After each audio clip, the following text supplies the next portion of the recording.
Tumungo si Lito sa kabila ng mga malalaking kahon sa gitna ng eroplano. Napaupo na rin uli si Sarge sa tabi ni Jordan. Humupa na ang mga harutan nila. Tila ingay ng propellers ng eroplano lang ang maririnig. Napaidlip si Jordan at nanaigang antok niya.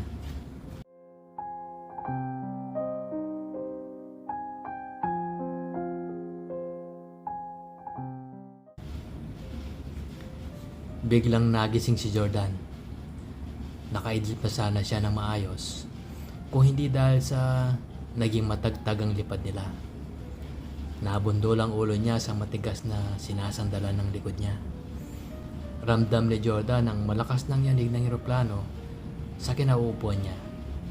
At ramdam niya na lumalatay ang yanig nito paakyat sa binte, sa puson at sa buong kalamnan niya. Naglaho ang yanig ng eroplano at ang kanyang antok at napukaw ang kainitan sa puson niya. Tila minamasahe ng nanginginig pang upuan ng eroplano. Masarap. Nakapikit siya ng bagya. Inaanam-namang pagkayanig.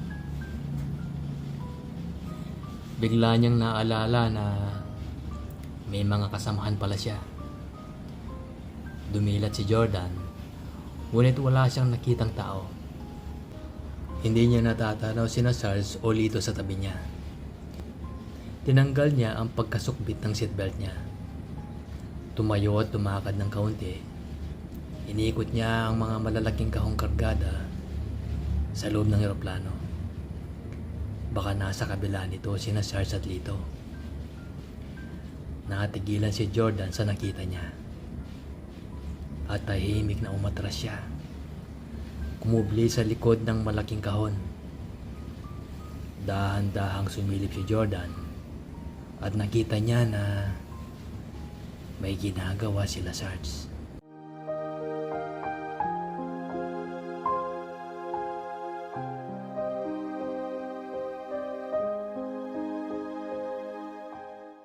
Unti-unti lang ang pagsilip ni Jordan. Gusto man niya na mapanood ang buong pangyayari, ay natatakot siyang mahuli. Ngunit sapat sa kinaroroonan niya sa likod ng mga kahon na mapanood ito. Hindi na niya nasaksihan ng mas lalong mainit na eksena. Mabilis na bumalik si Jordan sa upuan niya.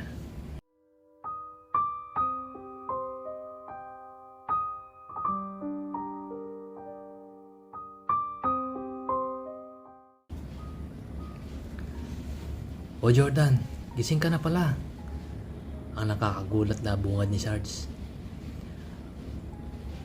Tumango si Jordan at pasimpleng tinakpan ng mga kamay niya ang harapan niya. Umupo muli si Sarge sa tabi ni Jordan. Maya't maya ay nagpakita na si Lito at umupo na rin sa tabi ni Sarge. Sinukbit muli nila ang kani-kanyang seatbelt. Hindi sila nag-iimikan. Lugmok sila sa kani-kanyang palaisipan hanggang sa naglanding na ang eroplano. Tahimik ang barracks ngayong gabi.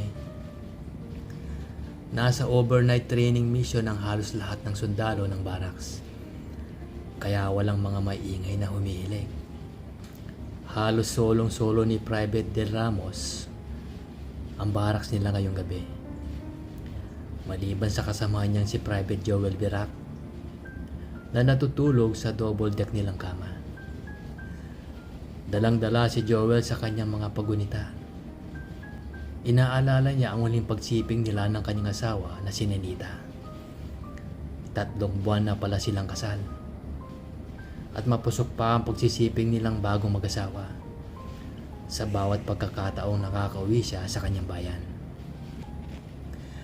Malaking tao si Joel. May tibang balat at malaking bulas. Hindi mapapansin ang konting bilog ng tiyan dahil nakatatawag pansin naman ang lapad ng kanyang dibdib. Samantala ang asawa niya ay maputi at maliit na babae. Sa tuwing magsiping sila, maingay si Ninita sa naghalong sakit at sikip. dahil malaki ang kay Joel at marahas na tila gustong turugin ng asawa. "Birak, ano ba?" Ang sigaw ulit ni Del. Sorry pare. Nag-i-imagine ako eh." Ang biglang sambit ni Joel. "Iniisip ko lang naman si Mrs. eh." At saka tumatawa. "Oo nga naman. Ang cute nga ni kumaring Ninita. Para siyang kawawa sa'yo, ano?" Nagumpisang nagbiro na si Del. "Tama ka dyan pare. Kawawa talaga siya." Ang sabi niya na tumatawa. "O sige, ituloy mo na nga yan na makatulog na tayo." Ang mungkahi ni Del. "Pero pwede ba doon ka na lang sa labas? Huwag naman dyan sa kama. Sa ibabaw ko pa." Pag-iusap nito. Hindi na umimik si Joel. Bigla na lang bumaba ito mula sa pang-ibabaw na kama at humakbang palabas ng barracks. May konting liwanag mula sa maliit na bumbilya sa labas ng barracks. Nakita ni Del na sando at berdeng panloob lang ang sapret Joel at may dalang maliit na tuwalya habang tuloy-tuloy itong lumabas ng barracks. Nag-alala si Del na baka nagmaktol o na bad trip yung kasama niya dahil sa naistorbo nga naman niya. Tahimik ang kampo. Ngunit tinakasan na ng antok si Del. Hindi niya maalis sa isip niya ang sinabi ni Joel tungkol sa asawa niya.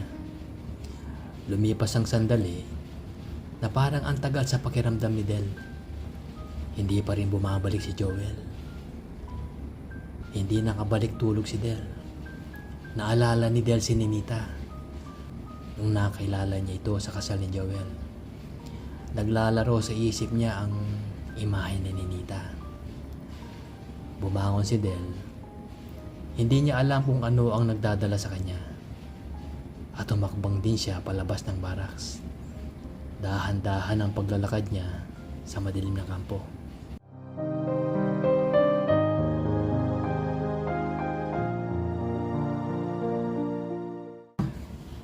May 3 mababang gusali na nagsisilbing barracks ng mga baguhang sundalo sa training camp.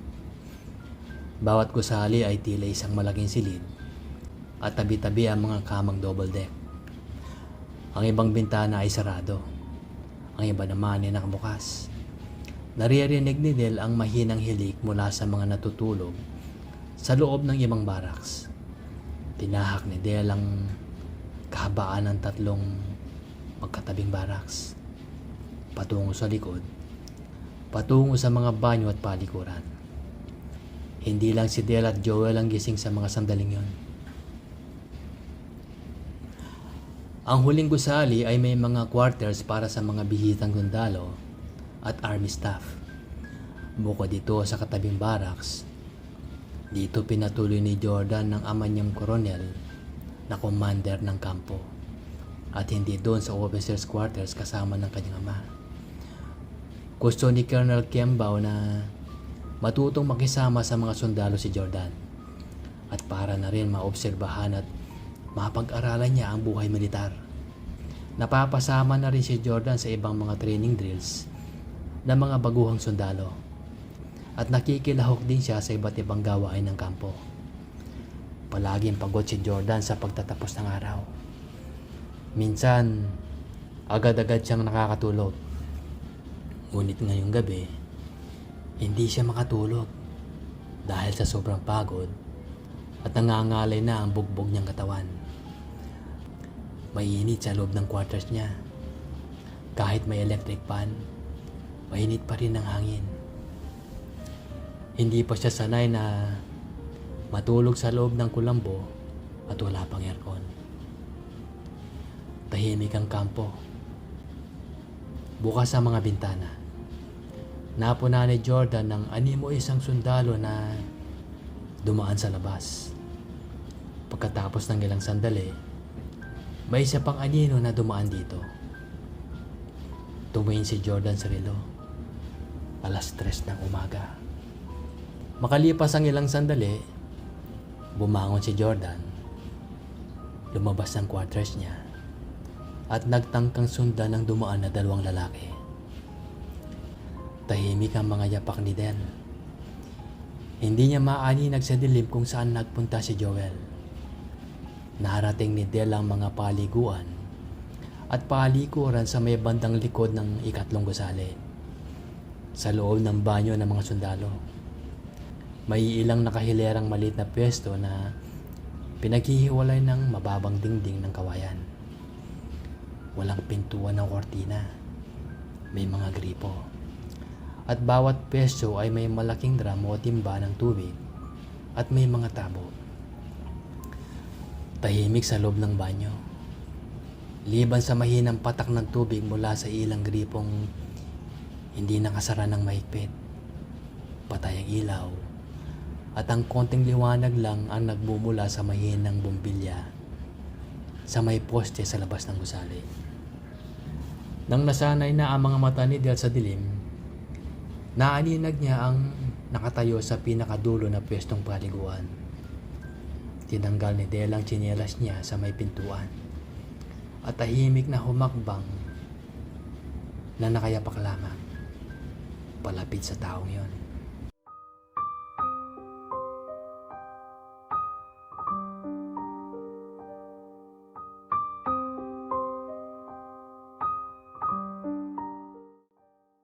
Nakatalikod si Joel sa kanya, nakaharap sa gripo, sa drum ng tubig. Malaking tao at tila nangingintab ang kaitiman ng balat nito sa dilim ng banyo. Huminto si Del. Mga 1 o 2 metro ang agwat nila at pinanood niya. Suot pa rin ni Joel ang sando niya. Dahan-dahang lumapit si Del. Hindi niya maintindihan kung bakit para siyang hinahalinan ng maskuladong si Del. Lumingon si Joel at natanto niya ang pagkadalo ni Del. Nakatingin ang 2 sundalo, ngunit walang imik o reaksyon si Joel. Natila lugmok na lugmok sa sariling pantasya. Kaya lumapit pang lalo si Del hanggang sa tinabihan na niya si Joel.